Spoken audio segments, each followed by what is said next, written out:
selon la version des policiers, le conducteur a foncé sur un policier qui tentait de l'arrêter. Même il fait quelque chose, il a que 17 ans. On ne sait pas ce qui s'est passé dans l'habitacle de ce véhicule. Il faut rester extrêmement prudent. Avec un casier déjà long et très connu des services de police, il y a peut-être un moment où c'est le sauver aussi que de réinstaurer une autorité. Moi, je peux vous dire que c'est un garçon qui n'a jamais été condamné par la justice. Donc le présenter comme un délinquant, c'est une faute grave. C'est fait pour porter atteinte à son honneur. Vous vous rendez compte, un petit 17 ans au volant d'une voiture, ça lui tire dessus parce qu'il n'a pas le permis. C'est une exécution claire. Ils nous ont enlevé le meilleur, là. Ils nous ont enlevé mon petit frère. Justice, hein.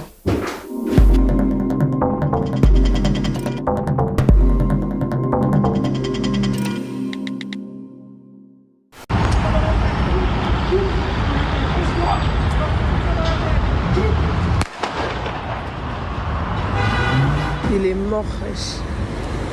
C'est fini. Naël, 17 ans, a vu sa vie s'arrêter brusquement pour un refus d'obtempérer. Malgré la vidéo accablante pour les policiers, se met en place une véritable machine médiatique, alimentée par les syndicats de police, qui vise à criminaliser la victime et à justifier du meurtre.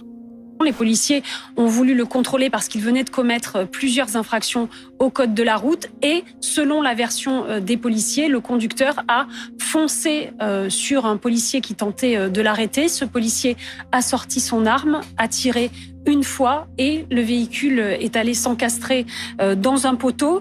Le conducteur a été atteint à la poitrine, côté gauche, et malgré les massages cardiaques, il n'a pas pu être réanimé.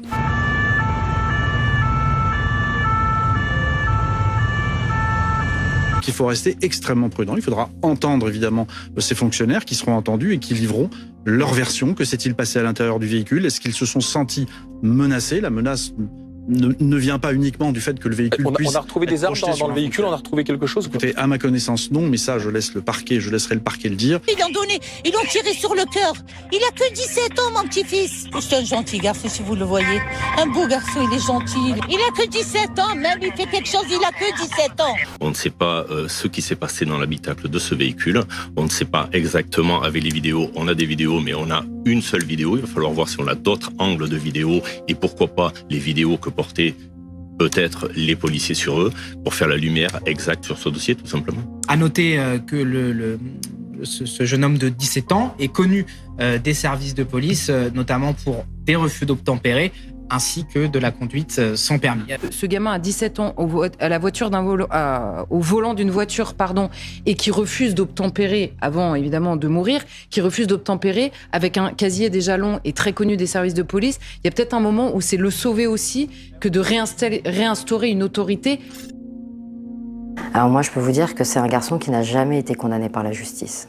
Voilà. Donc le présenter comme un délinquant, c'est une faute grave. C'est fait pour porter atteinte à son honneur, c'est fait pour le discréditer, lui et sa famille d'ailleurs. Les policiers ont servi une version qui était fausse, puisqu'ils ont expliqué que le policier qui a tiré était face au véhicule et que le véhicule lui fonçait dessus.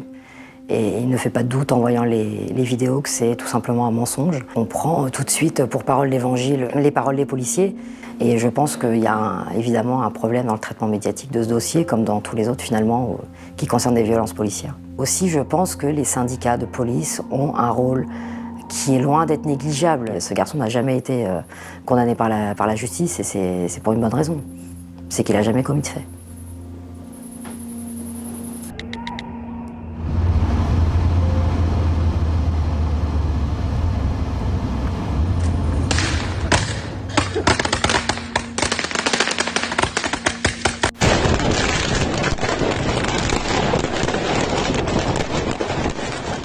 Alors Naël, je le connais depuis petit, on a grandi ensemble. Je le connais depuis à peu près le CP, CE1. On a 2 ans d'écart et c'est une personne en or. C'est quelqu'un qui a toujours le sourire. Il n'a jamais été pas aimé, on va dire, à Nanterre et tout autre ailleurs. Et franchement, d'apprendre ça, franchement, c'est dur. Tu dis non, c'est pas possible parce que on l'a vu hier. Tu vois, on se dit c'est pas possible. Et en fait, c'est une lourdeur. T'as la haine parce que c'est des keufs, parce que c'est pas la première fois qu'ils font des bavures. Surtout qu'avec la vidéo, c'est-à-dire on voit vraiment tout ce qui se passe. Et il y a aussi de la tristesse, parce que nous on l'aimait tous.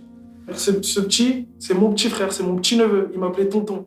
Tous les jours, j'étais avec lui, on allait manger, on faisait tout ensemble. Tout. Ils nous ont enlevé le meilleur, là. Ils nous ont enlevé mon petit frère. Tout à l'heure, je suis parti voir sa mère. Sa mère, elle me dit quoi? Il est venu te voir, tonton. Quand elle m'a dit ça, j'ai pleuré, je pouvais rien faire d'autre. Oh là, on a de la haine, oh là, on est triste. Je te mens pas, on est vraiment triste. Vous vous rendez compte, un petit 17 ans au volant d'une voiture, ça lui tire dessus parce qu'il n'a pas le permis? C'est une exécution claire. C'est une exécution claire, on le voit dans la vidéo. Il a sang-froid. En fait, le policier lui dit quoi concrètement? Je vais te mettre une balle dans la tête. Ouais, ça part de ça. Du moment où pour moi tu dis ça, c'est qu'il y a une préméditation au meurtre. Dans la voiture se trouvait également un jeune homme de 14 ans. On le voit ici être interpellé violemment par les policiers. Placé en garde à vue quelques heures, puis relâché, il aurait confié à ses amis ce qu'il s'est passé. Selon lui, Naël a tout simplement paniqué après que le policier a menacé de lui tirer dessus. Et le mineur de 14 ans qui était en garde à vue, il est revenu. Et quand il est revenu, il y a un grand, il lui a posé des questions. Et écoutez bien, ce que le mineur de 14 ans, il lui a dit, quand le conduit lui a dit ça, Naël, il a paniqué. Il a mis ses pieds sur le truc pour accélérer. Il a voulu accélérer. Et malheureusement, à partir de là, le policier, il lui a mis une balle. Et quand il lui a mis une balle, Naël, à ce moment-là, c'était quoi son réflexe? C'était de dire pourquoi il m'a mis une balle? Et une seconde après, même pas, il a commencé à trembler. Et à partir de là, sa tête, elle s'est sur le volant, ça a klaxonné. Il a foncé sur le poteau, je crois. Dans le thorax. Dans le thorax. À 1 mètre d'écart, même pas. Sur un petit 17 ans. C'est honteux. C'est honteux, voilà. Justice, hein.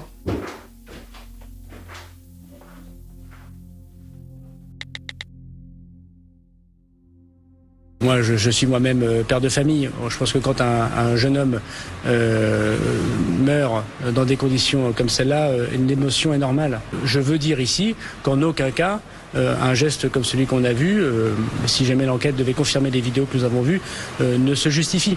Nous avons un adolescent qui a été tué.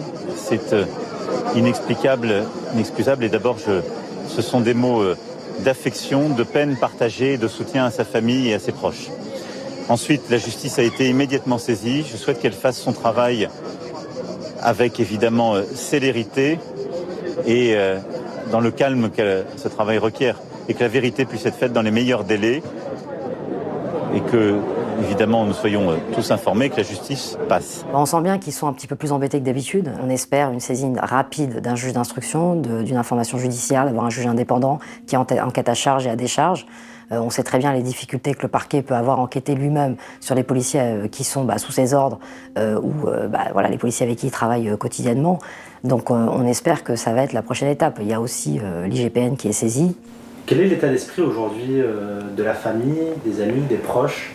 Ils sont vraiment en état de choc. Pour eux, c'est extrêmement violent. D'ailleurs, les images qu'on voit, il ne faut pas les banaliser. C'est pas quelque chose de normal, en fait, de voir des images pareilles. Et ils sont justement ils veulent des réponses, ils comprennent pas. Et puis surtout, ils veulent que le policier qui a commis ces faits soit traduit en justice, soit rapidement mis en examen et qu'il y ait des mesures de sûreté, même, qui soient prises à son encontre. Parce que c'est toute la question. Après une mise en examen, les mesures de sûreté, et autant vous dire que s'il n'avait pas été policier, déjà, ils n'auraient pas attendu 10 heures pour le placer en garde à vue. Il aurait été placé en garde à vue immédiatement. Et j'ai aucun doute qu'il aurait été placé en détention provisoire. On espère, dès qu'un juge d'instruction s'est saisi, on pourra avoir accès au dossier. Et c'est tout ce qu'on demande. Pour pouvoir faire en sorte que les choses se passent de la meilleure des manières. Quand un juge d'instruction est saisi, qu'on est partie civile, on peut faire des demandes d'actes. On peut demander des expertises, on peut faire tout un tas de choses qu'on ne peut pas faire tant que le juge d'instruction n'est pas saisi. Donc c'est clair et net que c'est notre objectif principal, c'est qu'on puisse accéder à ça rapidement.